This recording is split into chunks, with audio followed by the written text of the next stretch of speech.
Hello दोस्तों, मैं राहुल। स्वागत है आप लोगों का आपके अपने यूट्यूब चैनल आर के सेंटर पे। दोस्तों, अभी की वीडियो में हम लोग चर्चा करने वाले हैं शिवाजी के शासन प्रबंधन का वर्णन करें, ठीक है। जो कि आपका है बीबीएमक्यू का सेमेस्टर 4 हिस्ट्री कोर 8 का इंपॉर्टेंट क्वेश्चन। ये आपको इसके पहले जो था इंपॉर्टेंट क्वेश्चन का वीडियो आप लोग को बता दिया गया था, ठीक है। और आप लोग अगर इसका लॉन्ग क्वेश्चन का आंसर भी चाहते हैं, डिस्क्रिप्शन में उसका लिंक दे दिया जाएगा, ठीक है। कि जितना भी इसका इंपॉर्टेंट क्वेश्चन आपको बताया गया था सारा का सारा आपको करवा दिया जा रहा है, ठीक है। अब देखिए, सबसे पहले यहाँ पे क्या लिखा हुआ है कि शिवाजी का शासन प्रबंधन के बारे में वर्णन करना है कि शिवाजी का शासन प्रबंधन क्या था, ठीक है। उसका उसका प्रबंध क्या था, शासन प्रबंध कैसा था उसका, ठीक है। इसके बारे में हम लोग को चर्चा करना है, ठीक है। तो सबसे पहले यहाँ पे जानेंगे कि शिवाजी कौन है। पहले शिवाजी के बारे में जानेंगे, उसके बाद इसके शासन प्रबंधन का वर्णन करेंगे, ठीक है। अब देखिए, सबसे पहले हम लोग जानेंगे इसका परिचय कि शिवाजी है कौन आखिर। देखिए लिखा हुआ है, शिवाजी महान विजेता होने के साथ साथ एक कुशल प्रशासक भी था। शिवाजी कौन थे? एक महान विजेता होने के साथ साथ एक कुशल प्रशासक भी थे, ठीक है। उनकी प्रशासनिक व्यवस्था काफ़ी कुछ दक्षिणी राज्यों में मुगल प्रशासन से प्रभावित थी। उनकी जो प्रशासनिक व्यवस्था थी काफ़ी कुछ दक्षिणी राज्यों में मुगल प्रशासनों से प्रभावित था, ठीक है। मतलब उनसे मिला जुला हुआ था। लेकिन मध्यकालीन शासकों की तरह शिवाजी के पास भी शासन के संपूर्ण अधिकार सुरक्षित थे। मतलब बोला जा रहा है कि मध्यकालीन शासकों की तरह शिवाजी के पास भी शासन के संपूर्ण अधिकार सुरक्षित थे। संपूर्ण अधिकार उसके पास था। शासन कार्यों में सहायता के लिए शिवाजी ने मंत्रियों का एक परिषद, जिसे अष्टप्रधान कहते थे। शिवाजी ने क्या किया, अपने शासन कार्य को बढ़िया से चलाने के लिए, सुचारू रूप से चलाने के लिए क्या किया, एक परिषद बनाया जिसे अष्टप्रधान कहते थे। जिसे क्या कहते थे? अष्टप्रधान कहते थे। और इसका व्यवस्था किया, पर इन्हें किसी भी अर्थ में मंत्रिमंडल की संज्ञा नहीं दी गई थे। लेकिन इसको किसी भी अर्थ में मंत्रिमंडल का संज्ञा नहीं दिया गया था। ये मंत्री सचिव के रूप में कार्य करते थे। ये जो थे मंत्री सचिव के रूप में क्या करते थे? कार्य करते थे। वह प्रत्यक्ष रूप में ना हो तो कोई निर्णय ले सकते थे। वो जो था मंत्रिमंडल जो था, अष्टप्रधान जो था, वो प्रत्यक्ष रूप से कोई निर्णय नहीं ले सकता था, ठीक है। ना ही नीति निर्धारण कर सकता, ना ही कोई नीति निर्धारण कर सकता था, ठीक है। बस ऐसे उसको अष्टप्रधान बताया गया, अष्टप्रधान बनाया गया वो, ठीक है। अब देखिए, यहाँ पे आपको बताया गया है कि अब देखिए यहाँ पे जो शासन प्रबंधन है उसका हम लोग कुछ मेन बिंदुओं पर उसका चर्चा करेंगे। उसमें क्या है कि शिवाजी का शासन प्रबंधन से संबंधित कुछ बिंदुओं को स्पष्ट करेंगे। जैसे आपका पहला क्या रहेगा, पहला पॉइंट क्या रहेगा हमारा, कि शिवाजी का शासन प्रबंधन, कि शिवाजी का शासन प्रबंध जो है वो कैसे था। फिर दूसरा हम लोग चर्चा करेंगे केंद्रीय शासन व्यवस्था, इसका जो केंद्रीय शासन व्यवस्था था वो क्या कैसा था, ठीक है। फिर तीसरा में चर्चा करेंगे प्रांतीय शासन प्रबंध, इसका जो प्रांतीय शासन प्रबंध था वो कैसे था। इसी तरह जो है फिर हम लोग पॉइंट नंबर 4 में जानेंगे सैनिक प्रबंध के बारे में कि इसका सैनिक प्रबंधन कैसा था। फिर 5 में जानेंगे नया प्रबंध, इसका जो था सबसे मेन नया प्रबंधन कैसा था, ठीक है। तो सबसे पहले हम लोग जानते हैं इसका शासन प्रबंध के बारे में, ठीक है। देखिए लिखा हुआ शिवाजी का शासन प्रबंध, लिखा हुआ शिवाजी एक कुशल शासक थे। जैसा कि हम लोग जानते हैं शिवाजी क्या थे, एक कुशल शासक थे। उनके इस गुण के विषय में एक विद्वान ने कहा था, उनके एक गुण के विषय में उनके विद्वान ने कहा था कि लगभग अन्य सभी सेनापतियों के भांति शिवाजी भी एक महान प्रशासक थे। मतलब बताया गया था कि दूसरे सेनापतियों के जैसा शिवाजी भी क्या थे, एक महान प्रशासक थे। क्योंकि वह गुण जो सेनापति में पाए जाते हैं वही गुण एक योग्य प्रबंधक व राजनीतिक के लिए भी आवश्यक होता है। तो बताया गया था कि जो गुण सेनापति में पाए जाते हैं ना, वही गुण एक योग्य प्रबंधक जो रहता है, राजनीतिज्ञ रहता है, उसके पास भी होना जरूरी है। शिवाजी ने शासन प्रबंधन के मामले में अपने साम्राज्य के अभूतपूर्व सुधार किए थे। शिवाजी ने क्या किया, अपने शासन प्रबंध को सुचारू रूप से चलाने के लिए क्या किया था, अभूतपूर्व सुधार किया था। उसमें सुधार कुछ किया था। इसलिए शिवाजी की तुलना शेरशाह से की जा सकती है। इसलिए शिवाजी की तुलना किससे किया जा सकता है, शेरशाह से किया जा सकता है। उनकी शासन व्यवस्था को निम्न प्रकार से समझा जा सकता है। उनकी जो शासन व्यवस्था थी शिवाजी का, उसको निम्न प्रकार से समझा जा सकता है, ठीक है। देखिए उसमें पहला क्या था कि शासन प्रबंध, ठीक है। पहला आपका शासन प्रबंध था, केंद्रीय शासन व्यवस्था था उसका, ठीक है। अब देखिए केंद्रीय शासन व्यवस्था क्या है, आपको बताया गया था कि इसमें हम डील करेंगे 5 पॉइंट पे, ठीक है। वो उसमें आपका पहला जो था केंद्रीय शासन व्यवस्था था, ठीक है। देखिए लिखा हुआ केंद्रीय प्रशासन में राज्य की समस्त शक्तियों को केंद्रीभूत किया गया है।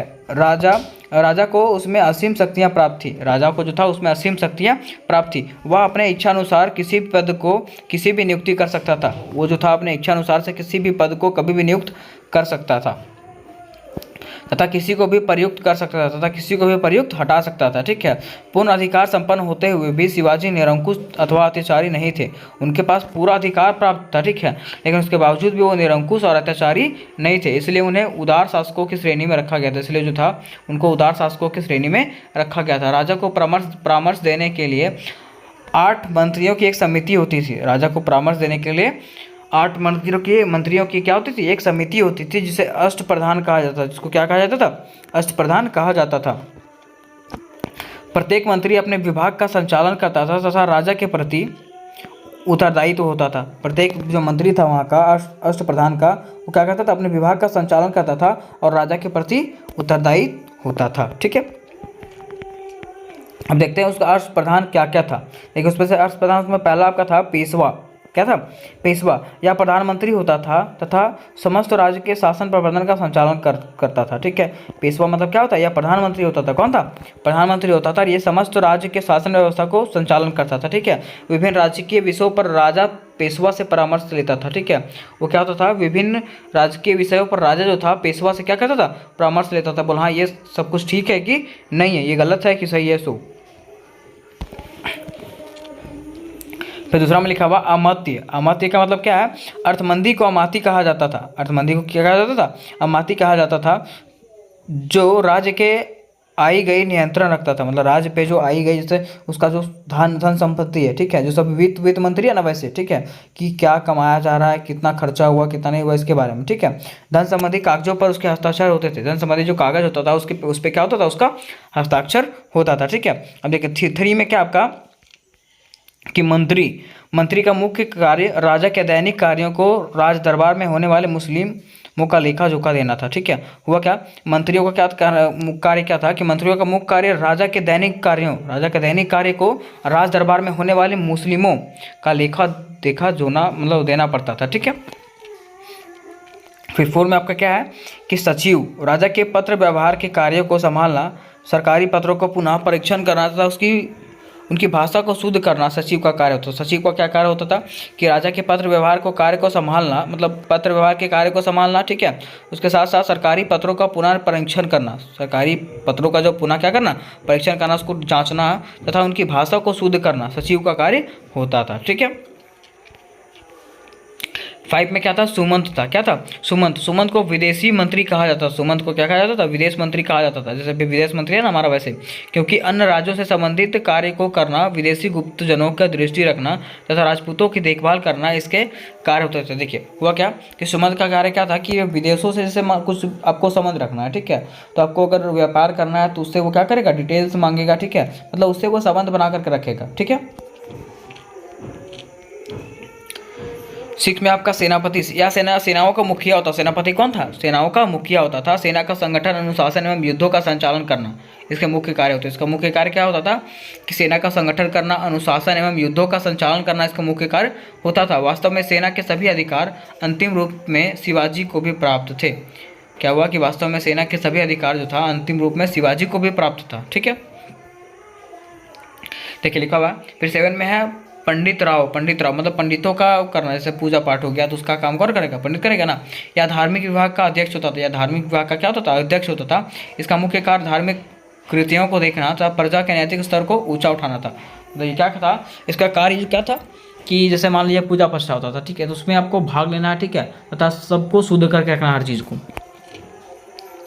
फिर जो लास्ट वाला आपका था ना, क्या था, न्यायाधीश था। क्या था, न्यायाधीश। वहाँ का न्यायाधीश कैसा था, ठीक है, तो यहाँ न्याय विभाग का उच्चतम अधिकारी होता था। जो न्याय विभाग का क्या होता था, उच्चतम अधिकारी होता था, जो हिंदू कानून की सहायता से दीवानी व फौजदारी मुकदमों का निर्णय करता था। जो हिंदू कानून की सहायता से क्या करता था, दीवानी व फौजदारी मुकदमों का निर्णय करता था। राज्य के छोटे न्यायालयों का निरीक्षण कभी करता था। ठीक है, उसके साथ साथ इसको अधिकार क्षेत्र भी देता था। मतलब इसको जैसे छोटे मोटे जो वकालत हो गया, वकील हो गया, उसका क्या करता था, निरीक्षण करते रहता था। ठीक है, और देखिए पहला में हम लोग जान गए इसका पॉइंट, पहला वाला पॉइंट। अब दूसरा पॉइंट में जानेंगे प्रांतीय शासन व्यवस्था, प्रांतीय शासन प्रबंध इसका कैसा था। ठीक है, देखिए बताया गया कि शिवाजी ने अपने साम्राज्य को 4 भागों में विभक्त कर दिया था। शिवाजी जो था अपने साम्राज्य को 4 भागों में विभक्त बांट दिया था। इन प्रांतों के प्रशासन को कार्य सूबेदार के द्वारा किया जाता था। इन प्रांतों का प्रशासन का जो कार्य है कौन करता था? सूबेदार करता था। ठीक है। एक दूरस्थ प्रांत में सुरक्षा के दृष्टिकोण से सेना भी रखी जाती थी, मतलब उसको सुरक्षित रखने के लिए सेना भी रखी जाती थी। प्रांतीय सुविधाओं की सहायता के लिए अन्य अधिकारियों को नियुक्त की जा गई थी, मतलब प्रांतीय सुविधाओं की सुरक्षा के लिए किसको नियुक्त किया गया था? अधिकारियों को नियुक्त किया गया था। प्रांतों को जिलों को गांवों में बांटा गया था। प्रांतों को जिलों को गांवों में भी बांट दिया गया था। जिले अथवा प्रांगणे के प्रबंधन हेतु राज्य की ओर से विशेष अधिकार नियुक्त किए गए थे। गांव का प्रबंधन मुखिया या पटेल करता था। गांव का जो प्रबंधन था कौन करता था? मुखिया करता था या तो पटेल करता था। प्रांतीय स्थानीय अधिकारियों को नगद वेतन देने की व्यवस्था थी। प्रांतीय जो स्थानीय अधिकारी थे उसको नगद वेतन दिया जाता था। जो प्रदेश सीधे मराठों के अधीन नहीं थे उनसे चौथ नामक कर लिया जाता था। जो प्रदेश जो था सीधे मराठों के अधीन नहीं थे, ठीक है, उनसे क्या करता था, क्या किया जाता था? चौथ नामक कर लिया जाता था। ठीक है। अब देखिए तीसरा में आपका क्या है कि राजस्व प्रशासन प्रबंध। ठीक है। इसमें बताया गया था कि शिवाजी ने संपूर्ण भूमि को राज्य की भूमि घोषित कर दिया था। मतलब शिवाजी ने क्या किया था? पूरा संपूर्ण भूमि जो है उसको राज्य को भूमि बता दिया कि ये किसका भूमि है? राज्य की भूमि है। तथा रैयतवाड़ी व्यवस्था शुरू किया था। कौन क्या किया? वो रैयतवाड़ी व्यवस्था को शुरू किया। किसानों को बीज एवं पशु खरीदने के लिए राज्य की ओर से धन दिया जाता था। किसानों को बीज एवं पशु खरीदने के लिए राज्य की ओर से क्या दिया जाता था? धन दिया जाता था। राजकोष की पूर्ति करने के लिए किसानों का उपज का 30% लागत जो है लिया जाता था। ठीक है। और जब उन लोग का हो जाता था, सब कुछ किसानों का कंप्लीट हो जाता था, तो राजकोष को पूर्ति करने के लिए क्या किया जाता था? किसानों के उपज से 30% लगान लिया जाता था। ठीक है। विजिट प्रदेशों से चौथ ली जाती थी और दूसरे प्रदेशों से चौथ कर लिया जाता था। ठीक है।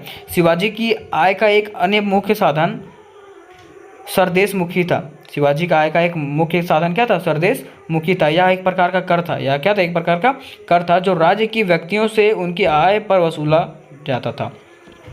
जो किससे वसूला जाता था? राज्य की व्यक्तियों से उनकी आय पर। जैसे किसी का आय ज़्यादा है तो उसको ज़्यादा कर चुकाना पड़ेगा। यह कर कुल आय का 1/10 भाग लिया जाता था। या जो कर था वो कुल आय का, जैसे मान लीजिए आपका मतलब 1,00,000 रुपया है सैलरी, ठीक है, तो उसमें आपका 1% लिया जाएगा। ठीक है। 1/10 भाग लिया जाएगा। ठीक है। लूट का माल आय का सबसे बड़ा साधन था। लूट का जो माल था ना वो आय का सबसे बड़ा क्या था? साधन था। ठीक है। अब 4 में हम लोग पढ़ेंगे इसका सैनिक प्रबंधन के बारे में। क्या पढ़ेंगे? सैनिक प्रबंधन के बारे में। देखिए लिखा हुआ शिवाजी ने सैनिक शक्ति एवं कूटनीति के बल पर एक विशाल साम्राज्य की स्थापना की। शिवाजी ने क्या किया? सैनिक शक्ति एवं कूटनीति के बल पर एक विशाल साम्राज्य का स्थापना किया था। अतः उन्होंने सैनिक संगठन पर अधिक बल दिया था। उन्होंने क्या किया था? सैनिक संगठन पर अधिक बल दिया था। शिवाजी ने सर्वप्रथम एक स्थायी सेना का निर्माण किया। शिवाजी ने क्या किया? सर्वप्रथम एक स्थायी सेना का निर्माण किया जो हर समय सेवा के लिए तैयार रहता था। जो हर समय कोई भी सेवा के लिए तैयार रहता था। शिवाजी ने आसू सेना में सुधार करने के लिए गौरव एवं दागने की प्रथा एवं हुलिया लिखने का पद्धति का अनुसरण किया।